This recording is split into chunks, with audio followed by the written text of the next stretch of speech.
buenas tardes con todos. Estamos dándole la bienvenida al programa Ecos de Protesta, un informativo y programa de Movimiento Revolución. Nos pueden también encontrar en WordPress con Revolución S.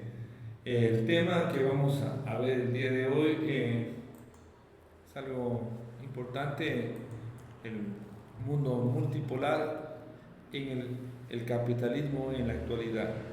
¿De qué se trata? Este tema muy importante con ustedes, así que bienvenidos a Ecos de Protesta. Les saluda Vicente Iván, estamos con Milton Sarango y Javier Iván. Vamos a analizar este tema muy importante porque va a ser donde se desarrolla la geopolítica y los intereses económicos de varias potencias o de varios países y el Ecuador, qué papel juega en estos intereses, incluso para poder interpretar las noticias. Sobre esto nosotros queremos desarrollar el tema del capitalismo en la actualidad. Como breves rasgos, Estados Unidos es una potencia ya de más de un siglo, que ha venido dándose en la Primera y Segunda Guerra Mundial, donde se consolidó y quedaron este país frente a Rusia como las dos potencias en el mundo, la URSS, el bloque socialista y el bloque capitalista. Y se dividieron Europa Occidental y Europa Oriental quedó en manos de la URSS, pero Estados Unidos sin duda siguió siendo el gran protagonista mundial. Posteriormente a esto, con la caída del muro de Berlín, Estados Unidos quedó como un país hegemónico al que nadie le llegaba a los zapatos, ni siquiera a discutirle. Ahora tenemos un mundo, al menos económico, en países donde se ha desarrollado la industrialización y la economía, como China, como la India y como Rusia. ¿En verdad que existe esta multipolaridad? ¿En verdad que estos países están peleando o son parte de un mismo sistema global, un mismo mercado? Y lo que vemos es una pelea por negocios, no por ningún cambio de sistema. Con esta introducción, Javier y Milton, bienvenidos. ¿Qué podemos hablar acerca de la multipolaridad? Javier, ¿qué primeros impresiones te trae este tema? Bueno, desde la Segunda Guerra Mundial, como tú ya mencionabas, Estados Unidos ha primado el manejo político, militar, económico. Sí, al desaparecer la URSS o la Unión Soviética, afloró Estados Unidos, eso es una realidad. Entonces, de ahí para acá, Estados Unidos ha cooptado todos los espacios, ha cooptado y ha ocupado todos los espacios. Sí, lo que dejó la parte oriental de Europa, ahora está expandido el capitalismo occidental o gringo. Entonces esos espacios que perdió la Unión Soviética están ya ocupados por el capitalismo. Se dice que más que haberse expandido el capitalismo o el imperio norteamericano, lo que se expandió es el capitalismo, que está en todos los lugares del planeta a la final. Sí, entonces, más que una disputa entre estados, se podría hablar de que hay una expansión del mercado del capitalismo. Entonces, cuando hablábamos de multipolaridad, polos es un lado, ¿no? Unipolaridad, un solo polo, un solo lado. Bipolaridad, dos polos, puede ser positivo o negativo. Entonces, acá cuando hablamos de multipolaridad se habla de diferentes núcleos de poder, y eso es lo que vamos a discutir hoy día. Si realmente hay eso, o hay un nuevo enfoque de fuerzas, porque de alguna manera a mí lo que me impresiona es de que falsamente, equivocadamente y malintencionadamente se promueve la multipolaridad como una estrategia al capitalismo salvaje que vivimos, y yo creo que no va por ahí. Me parece que hay una confusión o un discurso malintencionado. Milton, ¿qué podríamos decir eso que decía Javier del capitalismo? Quizás definirlo el capitalismo donde hay varias empresas donde hay un modo de producción donde se busca la ganancia y donde existen como grandes protagonistas las transnacionales. Por ejemplo, China. En China hay Huawei, Lenovo, incluso Alibaba. Quizás no tienen origen norteamericano, pero actúan igual que cualquier capitalista, explotando a los trabajadores, destruyendo a la naturaleza, haciendo ganancias, corrupción. Y eso viene a colación, Javier, lo que traía. También hay empresas estatales chinas que tenemos aquí en Ecuador, por ejemplo, Ecuacorrientes, destruyendo la naturaleza, explotando a los trabajadores, haciendo actos de corrupción con los estados donde llegan, en fin, practicando capitalismo. Entonces, ¿qué impresión tienes sobre esto? ¿Es verdad? ¿Hay capitalismo o es otro frente como alternativa al mundo estadounidense, a la influencia norteamericana? Bueno, lo que vale recordar lo que ustedes dicen como antecedentes. A partir de la Segunda Guerra Mundial se consolidó Estados Unidos como una potencia hegemónica, ¿no es cierto? Posteriormente sucedieron esas crisis del capitalismo que van consecuentes, o sea, conforme vamos avanzando para terminar en los 60 años del siglo XX, hubo una serie de crisis. Después del 45 al 55 ya hubo una crisis del capitalismo por la guerra de precios que había en cuanto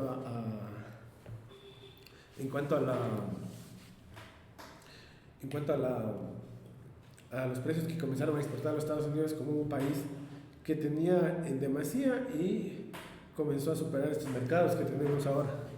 Posteriormente, en los años 74, una vez que se consolidó la ONU, ¿sí? Ahí vemos que hubo un intento de los países no alineados. Recordemos que los países no alineados eran los países explotados del hemisferio sur. Entonces, estos países a través de resoluciones de la Asamblea General de las Naciones Unidas, intentaron formar un nuevo orden internacional monetario y donde daba cabida, por ejemplo, para que no solamente el norte se lleve toda la riqueza, sino que se comparta todo el desarrollo, por cuanto el sur global permanece hasta el día de hoy en una suerte de pobreza tanto extrema y pobreza intencionada, y una pobreza que estamos viendo que nos afecta a todos. Entonces, desde ese punto de vista, miramos cómo el capitalismo ha sido tan capaz de refundarse, de rehacerse, y con el fin de estar en todos los estamentos, en todos los cónclaves, en todas las reuniones para hacer. Y de ahí nacen las palabras unipolar, bipolar, y ahora estamos asistiendo a la multipolaridad que está básicamente representada en los países de los BRICS.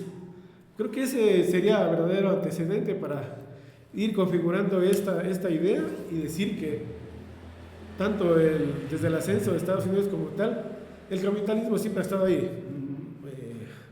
Vladimir Lenin ya decía que el imperialismo es la fase superior del capitalismo, y en esa fase desde los años 60 hasta los años 90 hubo ese destaque, ya no de gobiernos, sino de grandes transnacionales.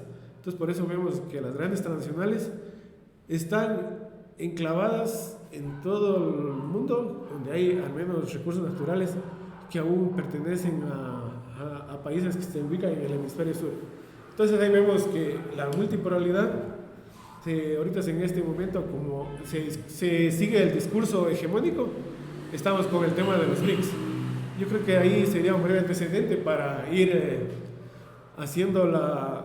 ir diseccionando e ir dando la configuración y tratar de desmentir que el capitalismo siempre ha estado ahí, y el capitalismo no es que afloja, no es que entrega, sino que él utiliza y expolia y hace una explotación misericordia a todo el planeta. Javier, que decía Milton acerca de Lenin, que lo caracterizaba al capitalismo en su etapa superior como imperialismo. Como antecedente tenemos el capitalismo se ha dividido en países productores de materia prima,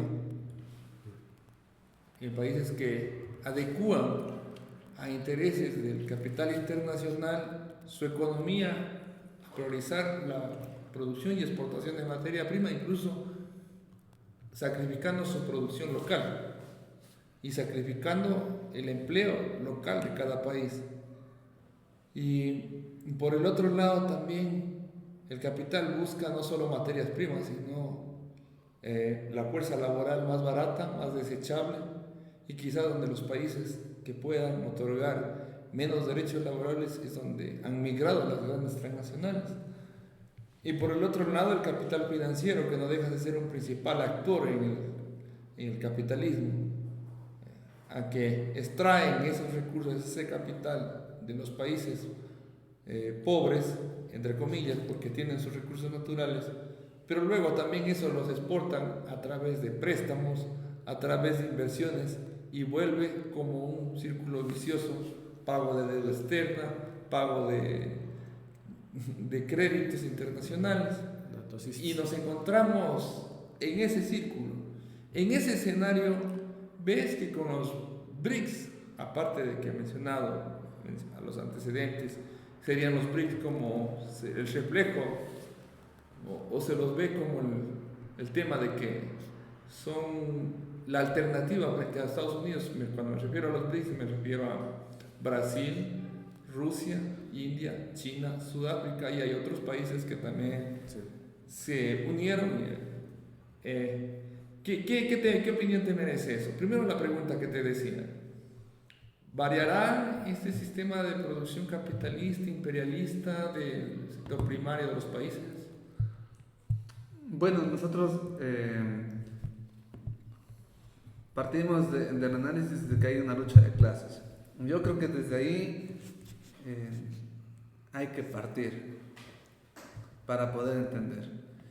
Entonces, no se trata de estados, se trata de que hay explotados y explotadores en cada país, en Estados Unidos, en Ecuador, en China. Partamos desde ahí.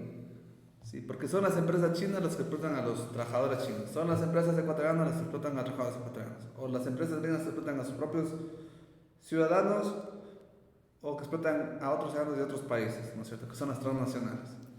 Desde ahí partamos, porque esa confusión que hablaba yo inicialmente es la que se perpetúa. Si Ecuador se integra a los BRICS, ¿va a dejar de ser colonia? O sea, tal vez deje de ser colonia gringa, tal vez, pero va a ser una colonia de China, como lo es actualmente. Entonces yo creo que desde ahí. La otra que, respecto a la pregunta que tú dices de los BRICS, a ver, alguien que ya es invitado y que quiere ser parte de los BRICS es Turquía. Turquía pertenece a la OTAN, y la OTAN es enemiga de Rusia. ¿Sí? La India pertenece a una organización militar con Estados Unidos que está en contra de China, es más, se quiere aniquilar a China en la parte geomilitar. Entonces uno se da cuenta que en los BRICS hay unos antagonismos tan profundos, ¿sí?, tan incompatibles. Entonces yo no creo que sea por buscar un nuevo modelo, porque te digo, esos países en sí no han logrado eliminar las injusticias propias que hay dentro de los propios estados, ¿no es cierto? Antes de que venga la de Ucrania, creo que el dueño del Chelsea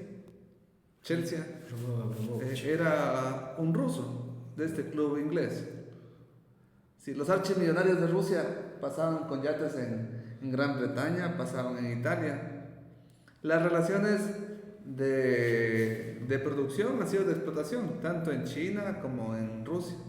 Eso no ha cambiado. Entonces, si tú me preguntas si esto de los BRICS va a mejorar, no, porque se utilizan unos términos para romantizar el asunto. Se habla del sur global, ¿sí?, cosa que no va a cambiar, porque las relaciones de explotación están metidas en los países. La India mismo. ¿Pensamos que va a haber algo diferente? Es muy complicado, porque Apple, que es una empresa gringa, está situada ¿dónde? En China, porque la mano de obra es barata. Mercedes-Benz, esta empresa alemana, está metida en China porque es más barato. Y muchas empresas más están metidas ahora en la India porque es más barato. Entonces yo creo que si hay conflictos, porque eso tampoco no lo podríamos negar. Pero conflictos por negocios sería. Sí, pero un conflicto por expansión de mercados.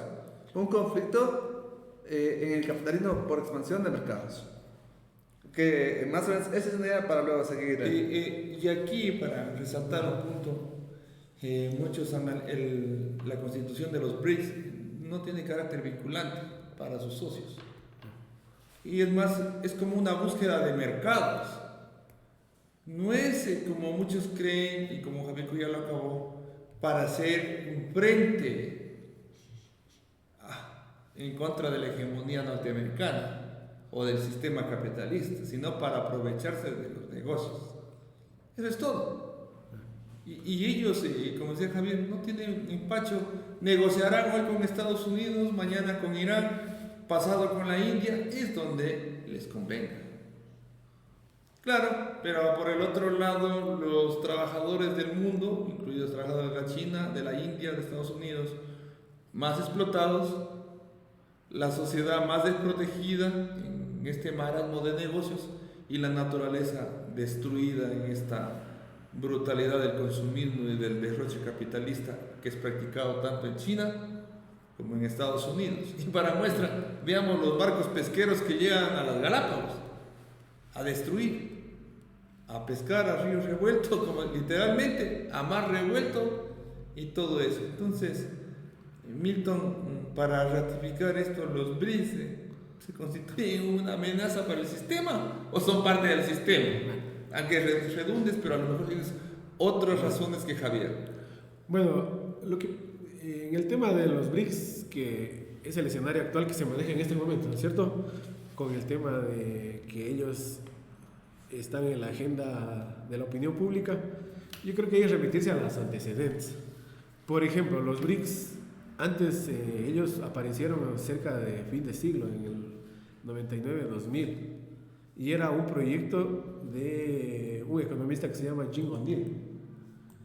Entonces, lo que vamos a referir es que a partir del 2001 se reúnen 4 países, ¿sí?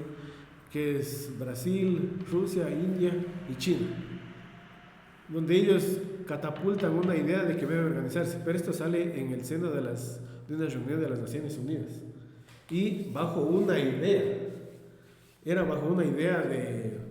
de este banco Goldman Sachs, que dicho sea de paso es el culpable directo porque fue una banca especulativa. Claro, les dice que ese es el mejor sector, perdón que te interrumpa, es los países donde mejor se puede invertir para conseguir materias primas.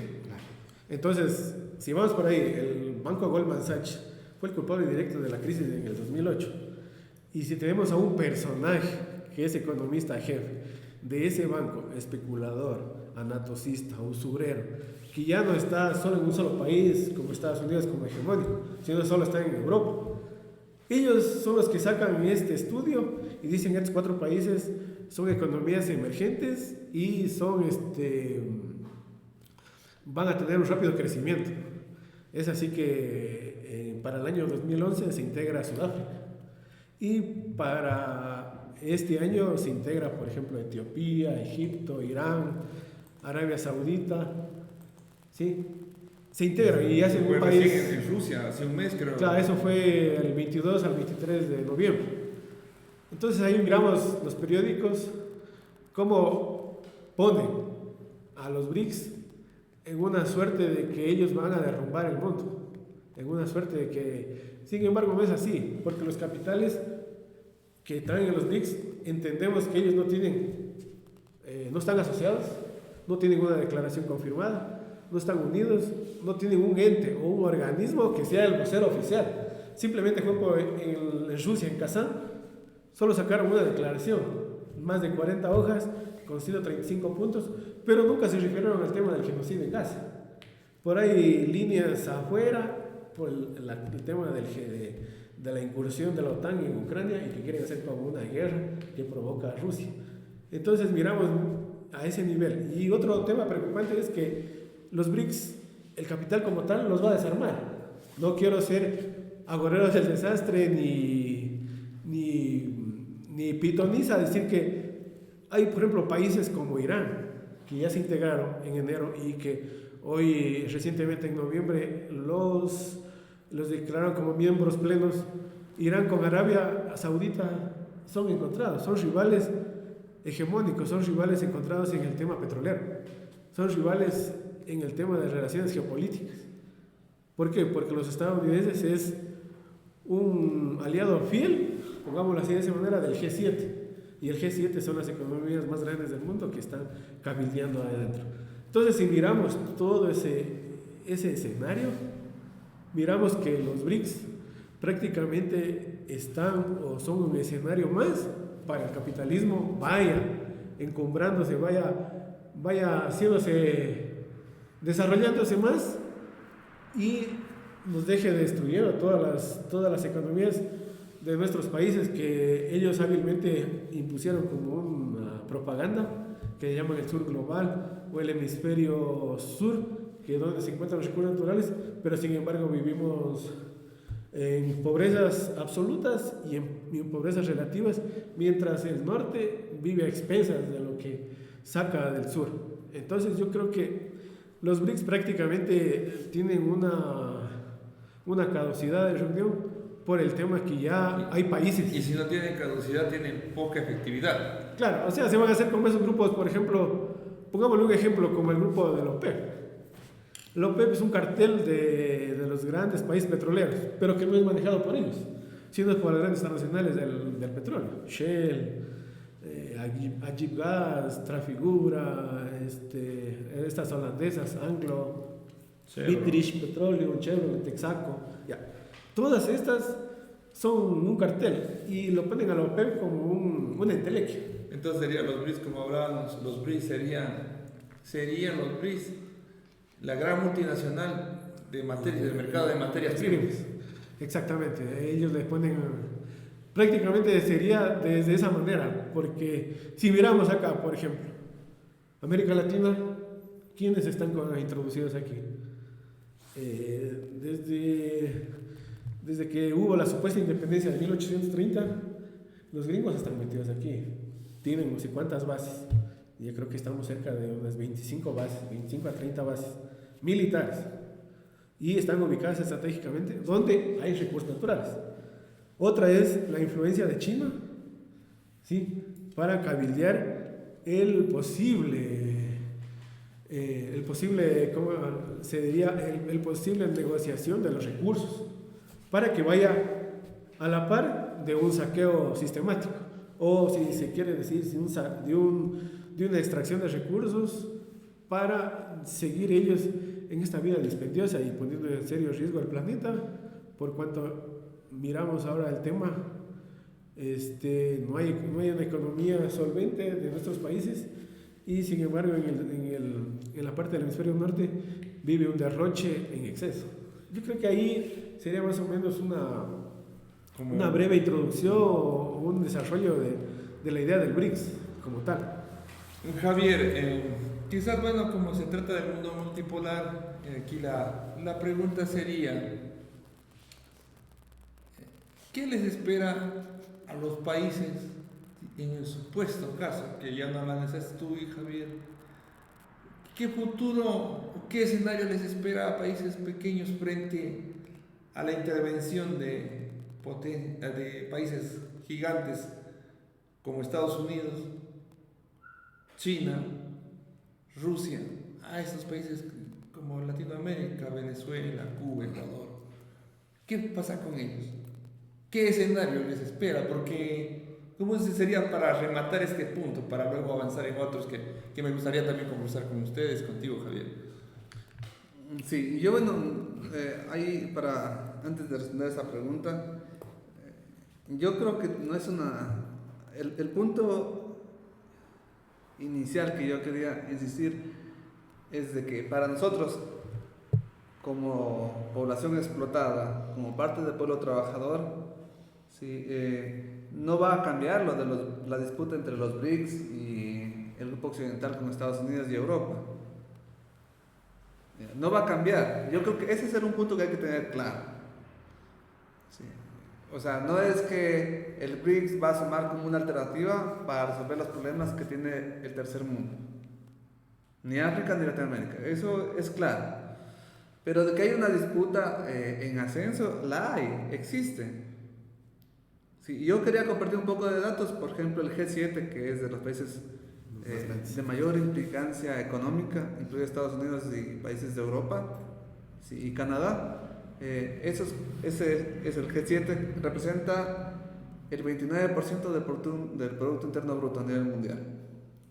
O sea, la tercera parte. Sí, los BRICS representan el 36%.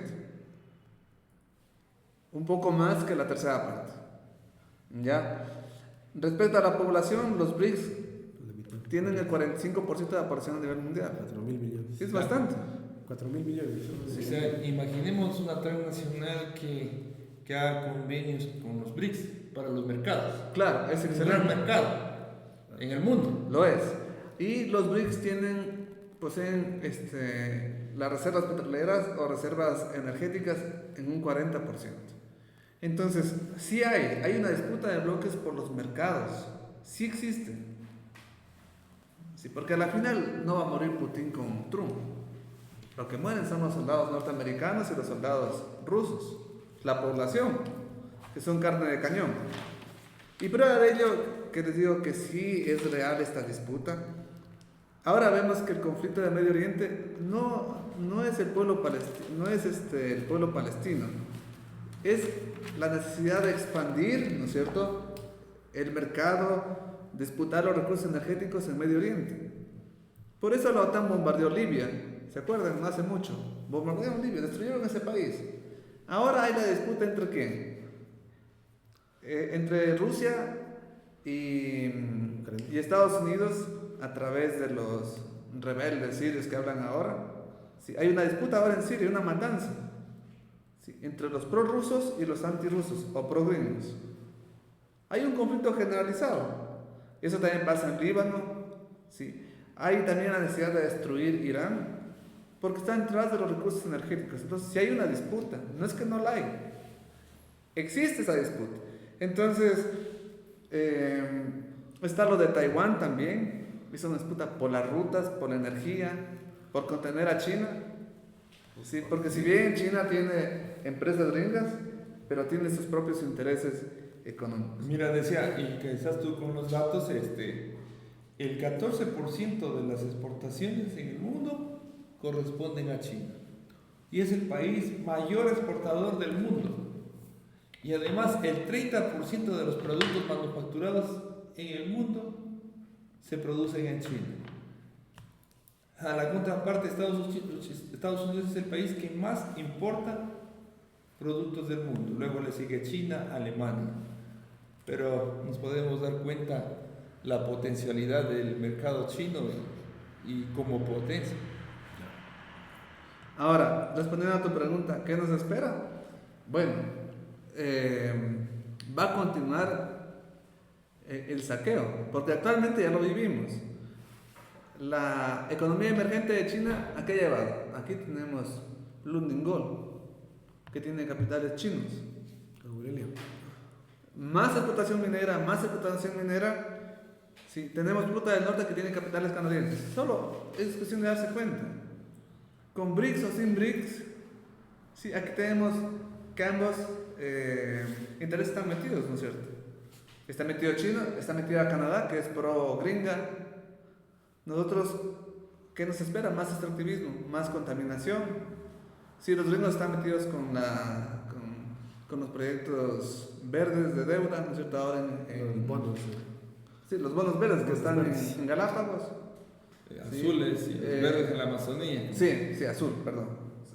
Entonces, a la final, nosotros como país que somos de economía primaria, de exportación de commodities, de recursos naturales, nos queda más explotación y más deuda.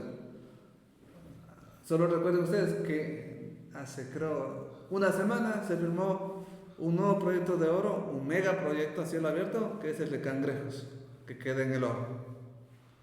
¿Qué nos queda? Nos queda eso. Más deuda, más explotación, más destrucción y más miseria. Entonces yo creo que no va a cambiar para nada, pero obviamente los oportunistas, los pseudoizquierdistas, Los progresistas. bueno, entre comillas, ¿no? Los progresistas van a decir que Manejan el están discurso, apoyados por Rusia y por China. el sur global. Claro. El capitalismo, el neoliberalismo. Los Frente al neoliberalismo. Cuando es más capitalismo, lo otro. Porque ellos le dicen, es lo que, y bien lo que tú trajiste a la colación. Porque va a haber grupos locales politiqueros que van a decir, lo ven al frente de China, de Rusia, los antineoliberales, progresistas y izquierdistas, cuando estamos desbaratando durante toda esta entrevista la brutalidad capitalista de esos países, frente al neoliberalismo y a la versión occidental o norteamericana del capitalismo. Claro, y de hecho solo para contratar, perdón, solo para tener esa idea, ¿no? Incluso en los medios de comunicación está, por ejemplo, hay uno que se llama Diego Rosarín, me parece que es. Mexicano. Él pasa bañando la imagen del capitalismo chino. Entonces también hay que tener mucho cuidado, ¿no? con esa manipulación de los términos. Sí, porque no siempre el enemigo de nuestro enemigo es nuestro amigo. En este caso, no porque sean chinos, es que van a ser mejores que los gringos. Porque al final es capitalismo. Si no se trata del pueblo estadounidense o del pueblo chino, se trata de la ambición de sus grandes empresas. Bueno, Milton, hay algo ya para ir concluyendo y que sí también es importante. El país, sí, estamos bien. El país, mira, decíamos, cuando te vas a las Islas Galápagos quedaron al nombre del país. ¿Por qué? Por disputas interimperialistas. Mientras se quería poder Francia, no le dejaba Inglaterra. Mientras Inglaterra quedaba, no le dejaba Francia o Estados Unidos. Y a la final resultó que esa pelea interimperialista le benefició al Ecuador. Si no, hubiera sido tipo Malvinas, ¿no es cierto? O Hawái. Por eso sí creo que es importante también manejar la geopolítica y también descifrar los intereses interimperialistas o intercapitalistas. Porque esto sí creo que nos va a ayudar a nosotros en la actualidad. Y a eso me refiero. Ya Estados Unidos, ya lo dijeron los dos, no es la única que puede tomar decisiones sola, necesita siempre apoyo. Claro. Quizás uno de los comenzó después de la Segunda Guerra Mundial, donde fue tan evidente de que no pudo solito, fue en la guerra de Vietnam. Después la retirada de Irak, de Afganistán. Lo de Ucrania, cómo está pidiendo y sacándoles dinero y recursos y poniendo soldados de Europa y de la misma Ucrania para ellos avanzar. ¿No es cierto? Entonces Estados Unidos, ¿te acuerdas en la invasión de Irak? Recurrió a lo que decía Javier al G7. O sea, ahí estuvo Jacques Straub. No lo puede hacer solo. Y comienzan a emerger otros transnacionales o países económicamente que practican el capitalismo, pero que no son del mismo grupo de ellos. Entonces, en ese sentido, ¿tú crees que Estados Unidos está perdiendo hegemonía? Pero, está perdiendo cierta influencia, aunque no hegemonía. Claro. Bueno, ahí permítame discrepar ahí con lo que dices sobre Galápagos. Galápagos era un punto referencial en el tema estadounidense cuando comenzaron a partir de la segunda década de 1776, estamos hablando del siglo XIX, en los años 1800. Ahí Estados Unidos ya se catapultaba y a decir que ellos son de la doctrina del destino manifiesto. ¿Qué quiere decir esto? Que ellos están ordenados, mandados, guiados o entregados por Dios o por la divina providencia, dicen ellos, a manejar el mundo. Entonces, si miramos, por ejemplo, los estadounidenses siempre se metieron acá, por eso hoy Colombia era lo que es Panamá en ese momento. Aquí se metieron, hicieron el tema de la Gran Colombia, donde le desbarataron el plan que tenía Simón Bolívar y comenzaron a vivir países. Tenemos la República de Centroamérica. Y lo que dices específicamente, el tema de Galápagos. Galápagos se constituye en un punto de referencial. La propaganda del gobierno dice que es por el cuidado de la naturaleza, pero en fondo es, voy a tomar las palabras de Osvaldo Jarrín, como ex ministro de gobierno de Moreno, decía que él es, Galápagos es el portaaviones natural de Estados Unidos. Sí, no, pero este caballero... Lo que yo me refiero en el tiempo republicano, y para que quede. Claro, es que a eso iba, mira. En Moreno, Osvaldo Jarrín dijo que es un portaaviones natural de Estados Unidos. De Estados Unidos. En su debido momento, en los años 1800 aquí, uno de los conservadores más Gabriel García Moreno, él quiso imponer el protectorado del país, y ahora tenemos este presidente, Daniel Noboa, también intentó poner a Francia, que lo puso al país en bandeja de plata para intentar. Entonces, si miramos ahí, vemos como estas élites no les gusta jugar o gobernar, digamos, mejor dicho, por el bienestar del país, sino simplemente ellos cuidar sus intereses, serían bastardos intereses, y cuidar el tema de que se va a vender el tema. Y lo que me refiero a Galápagos es porque están buenos azules, claro, que dicho sea de paso son intrincados mecanismos de deuda externa y de control de la soberanía.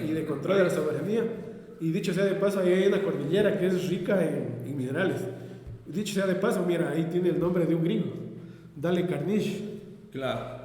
Lo que me refiero es que, al menos en teoría, le pertenece al país. Si no hubiera sido tipo Malvinas. Claro, en teoría sí. Pero actualmente lo que tú dices es cierto. Claro. O sea, cuando firmó vende patrias de Lazo, hicieron los bonos azules, entregó en bandeja de plata, y eso no sabe el país. O la mayor parte del país no lo sabe. Y ahora este gobierno está firmando los bonos verdes, entregando a la Amazonía a grupos financieros. Y también no nos olvidemos la parte, si nos retrotraemos a la década saqueada, ¿qué hizo el Correato a través de su cabecilla principal? Rifó al país con el tema de las 200 millas. Reformaron el Código Civil, y una vez más se comieron una constitución que supuestamente... Y mira, esta pelea es por intereses económicos. Llegaron los barcos chinos, arrasaron. Resultado de que Correa dijo que no eran 200 millas marinas, sino 12 millas marinas. Entonces, que llegue a todo el mundo. Entonces, vos tenías tu casa hasta la calle, hasta la vereda. Ahora la retrocediste 20 metros más atrás, y ahora puede llegar cualquiera ahí a meterse. Y eso es lo que hizo. Y luego lo que hizo Lazo también. O sea, le entregó casi toda la parte del territorio marino, desde las Galápagos hasta llegar casi hasta Costa Rica, para una conservación supuestamente azul, pero es de control de los recursos. Con esa franja de zona económica que decía, sí. 188 millas de zona de franja económica. Y entonces, ahora ya se pueden pescar. Quitemos a los chinos de ahí, pero ahora nosotros sí podemos pescar. O sea, peleas imperialistas. Son pugnas de grupos, y tenemos que tener presente que los gobiernos no representan a la gente. Eso debe estar bien clarísimo. Los gobiernos representan los intereses tanto nacionales como interimperialistas que se ubican con las transnacionales. Y aquí tenemos, como dijiste, Javier, tenemos a los chinos que están operando en nombre de los gringos, tenemos a otros australianos que están operando en nombre de los canadienses, y como dijiste, en la provincia de Lora, en el cantón Santa Rosa, ya están ahí metidos. También están metidos con el proyecto Yurimagua, están en Cuenca con ese proyecto de Río Blanco, ahorita están a todo construir el Telimbela en la provincia de Bolívar. Entonces, si miramos ahí, por ejemplo, si una breve retrospectiva, mira, el 20% del territorio nacional fue concesionado durante la época saqueada. Ahora, muy bien, ahora con estos 3 gobiernos déspotas, autoritarios y neófitos en la administración pública, han vendido al país, pero no se sabe en qué porcentaje. Entonces, si miramos ahí cómo estos gobiernos no sirven a las personas, no les interesa el país. Ellos buscan siempre las prebendas, las canonjías y llevarse el país. Prácticamente, como hay una vieja frase que dice, le pusieron llantas al país y se lo están llevando en peso. No, y yo sí quisiera añadir o profundizar en lo que ustedes mencionan. Hay una crisis energética creada, sí, primero, porque han sido incapaces de prever, de planificar. Primero por eso. También han habido condiciones ambientales como la sequía. Nadie niega eso. Pero lo que todo el mundo está ciego, no conoce, desconoce o no quiere ver, es que gran parte de la demanda energética se da por las compañías mineras, por las dos grandes compañías mineras, Fruta del Norte, por este proyecto, y la otra que es la de Ecocorrientes. Entonces, no es que falta energía, lo que pasa es que esas compañías consumen mucho, pero eso no le dicen nada. Y no dicen que esas empresas tienen subsidios del Estado en energía eléctrica. Lo que nosotros pagamos mensualmente de energía eléctrica, esas empresas pagan la mitad. Entonces, eso pasa. Noboa decía que les va a quitar a esas mineras el subsidio a los combustibles y a la energía, pero no lo hace porque tiene miedo también de las demandas internacionales y porque es un súbdito.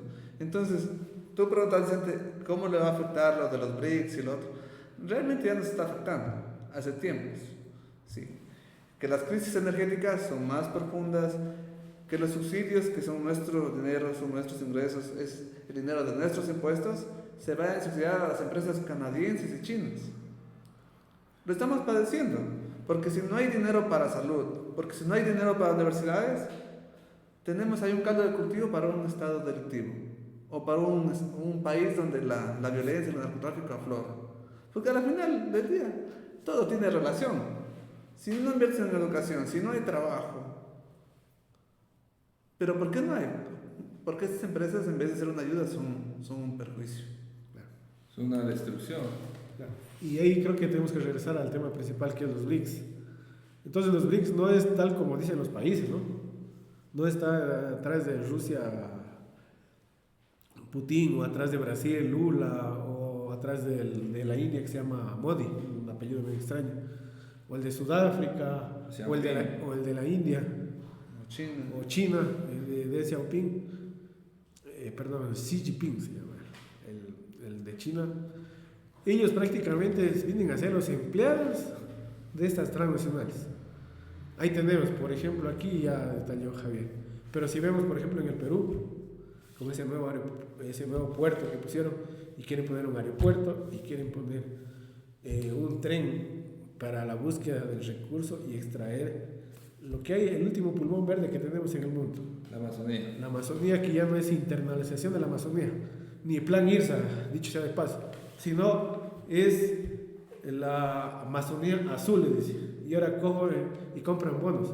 Que inclusive aquí, hasta en la ciudad de Loja, hay gente que se ha comido ese cuento y que tenemos que ser ambientalmente responsables y que tenemos que comer bonos, dice, y proteger los árboles. No, pues si se han dado a la privatización de las fuentes de agua y de los páramos a cuenta de proteger solo escuchemos el programa Socio Bosque.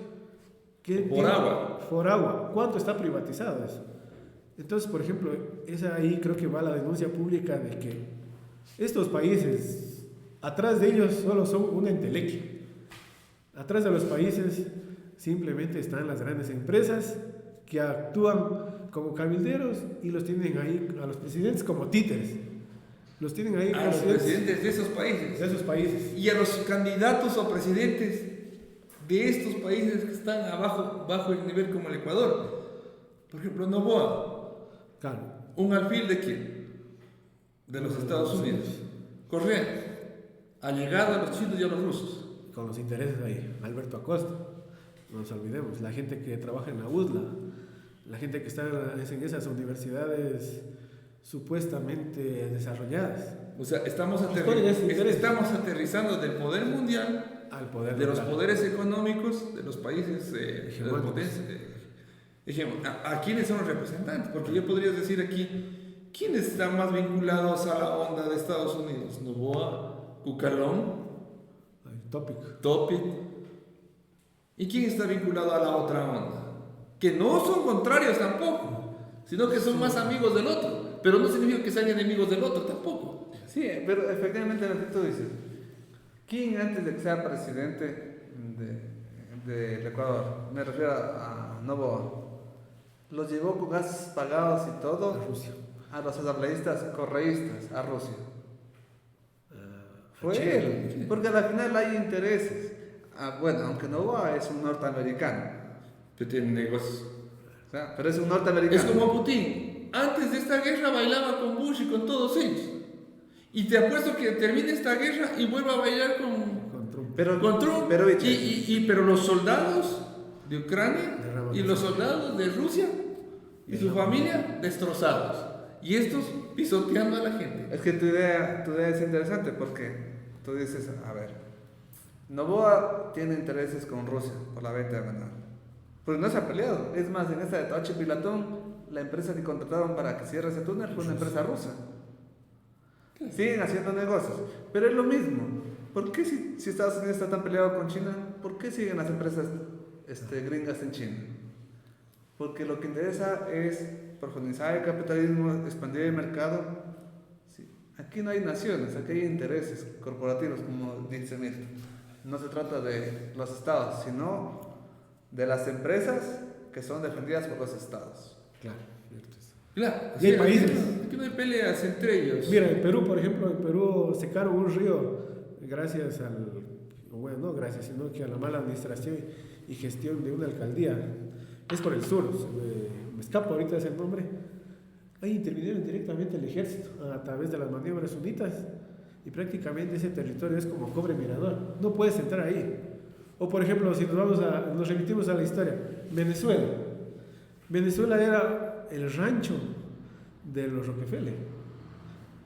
Entonces, si miramos desde ese punto de vista, así dice la historia que, por ejemplo, Venezuela, Colombia, que antes integrara Panamá, o la República Centroamericana, mira cómo la han dividido, y mira cómo entra, y mira, por ejemplo, el caso más que se ve ahorita es Venezuela, cómo se lo han destruido al país a través de la gente. Pero los grandes proyectos, los intereses, los grandes proyectos de extracción de minería o extractivismo en general, esto es minería, petróleo, tierras raras, Claro. y más elementos Venezuela minerales, es un país enormemente rico. un poco está con Chevron Texaco y otro poco está con Bielorrusia, con China. Entonces, por ejemplo, ahí miramos qué papel juegan ahí el BRICS, qué papel juega ahí el G7. Simplemente, mira, ha reducido los intereses a reparto. ¿Sí? O sea, en otras palabras, esto es pelea de gigantes y el pasto del pueblo. Ah. Pelea, pero por ganancia, no por ser el uno y el otro. Y creo que es muy interesante esto. Bueno, ya, pues yo quería aterrizar a nivel, se vienen nuevas elecciones, pero también con este escenario geopolítico internacional. ¿Cómo ven ustedes los intereses de los candidatos? Quizás yo me adelanté, quiero su opinión, para ir ya cerrando este capítulo. Y aterrizando en el país, desde lo más global a lo más local, como se dice. Bueno, yo creo que los candidatos simplemente son papel arrugado, no representan grandes, salvo los que están ubicados en los primeros 3 o 4 puestos. Ellos son los que representan los intereses tanto de los pro-occidentales y tanto como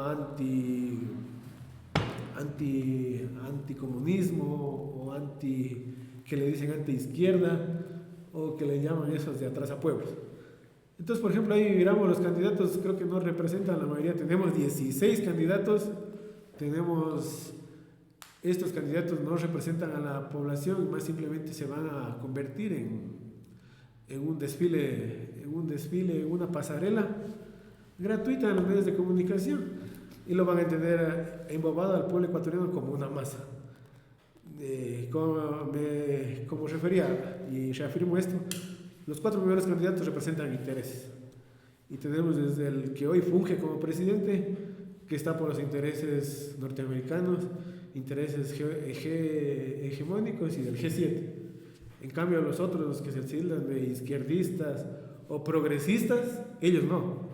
Ellos representan los intereses de la China, representan los intereses de la India, representan los intereses de China, que ellos están abogando por velar un poco, que les caiga una migaja de pan de los grandes proyectos que han secuestrado a este país, como les decía anteriormente, el 20% se los rifó la década saqueada. Ahora estamos viendo que ya poco a poco no tienen ese mismo poder ese mismo poder de acción y ese mismo poder para manipular, porque si vemos, eso fue una maquinaria de propaganda. Entonces ahí se impusieron ellos. Entonces estos candidatos, como decía, 16, un número en exceso, que no representan a nadie. Solo los 4 primeros que lleguen, ellos van a representar los intereses de las grandes empresas. Y nosotros como ciudadanos de a pie, no nos representan, y más bien las elecciones como tal se convierten en una proclamación de candidatos, porque está de por medio el fraude, está de por medio votos invisibles, votos que no aparecen por ningún lado. El sistema electoral es chimbo, o sea, el sistema electoral se lo puede manipular y no hacemos en todo caso esos son los principales puntos que deberíamos hacer, pero cedo la palabra acá a Javier para que dé también su punto de vista. Bueno, yo realmente creo que las elecciones no sirven para nada. Creo que la democracia es un instrumento o sea, generalmente se va por Occidente, ¿no es cierto? O sea, cuando digo Occidente me refiero a Estados Unidos y Europa. Porque con la democracia se puede manipular a la población, con redes sociales y todo eso. Entonces no nos representan, si por más estén bien hechas, tampoco nos representan porque hay otros intereses. Es más, yo considero que algunos no tienen la menor idea de lo que son BRICS y de lo que es Estados Unidos.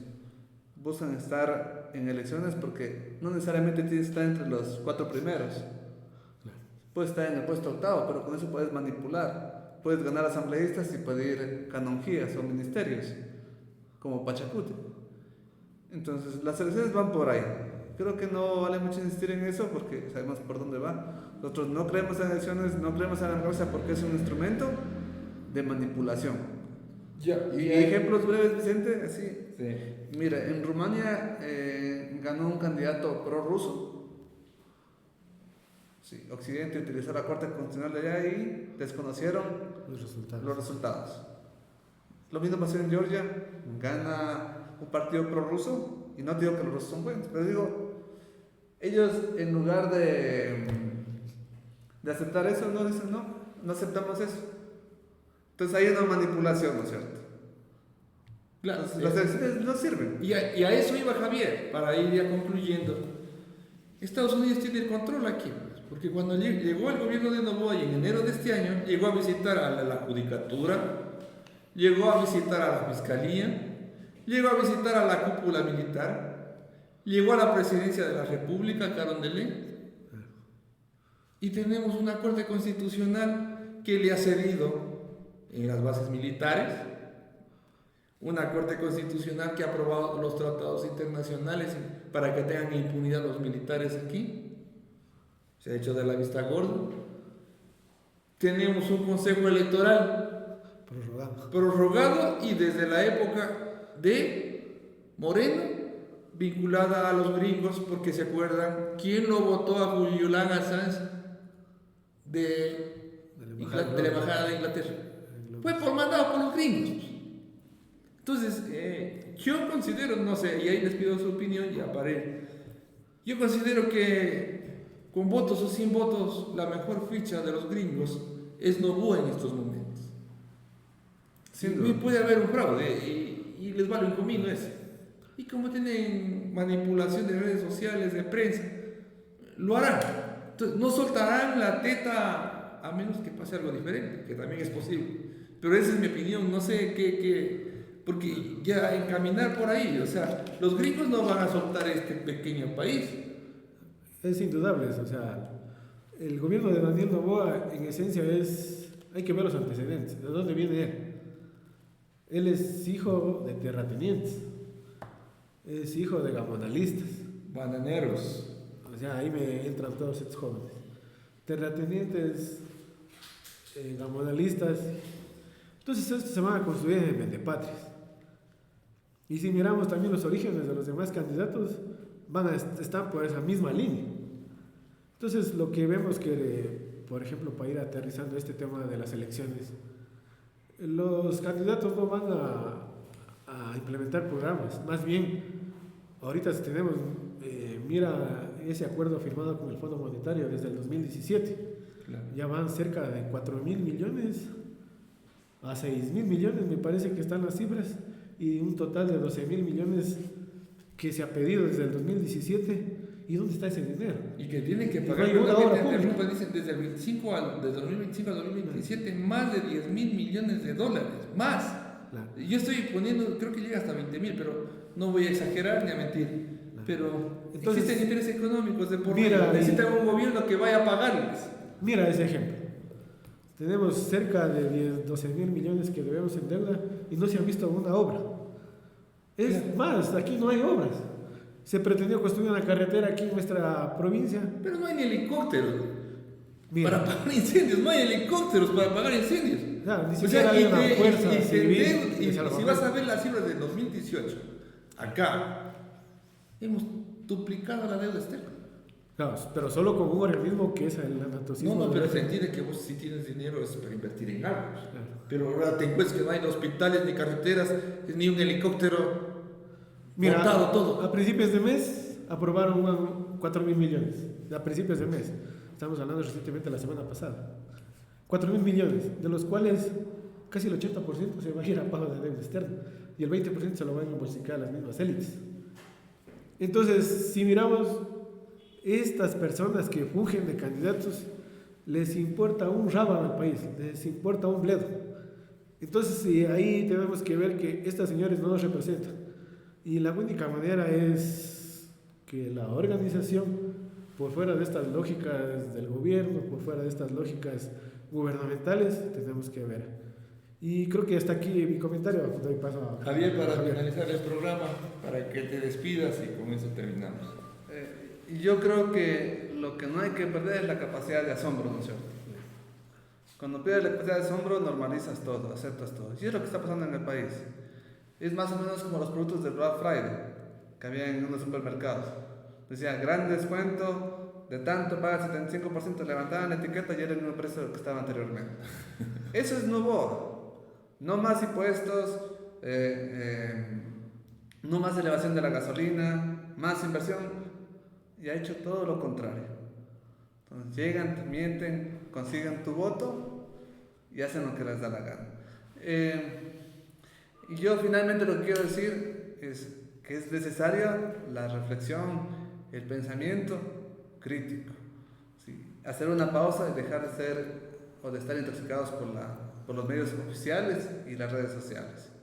Si nos guía un solo sentimiento, ¿sí? Que es la fraternidad, la esperanza, la solidaridad en contra del engaño permanente.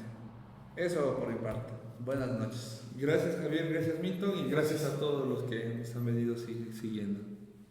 Buenas noches, un buen día y buenas tardes.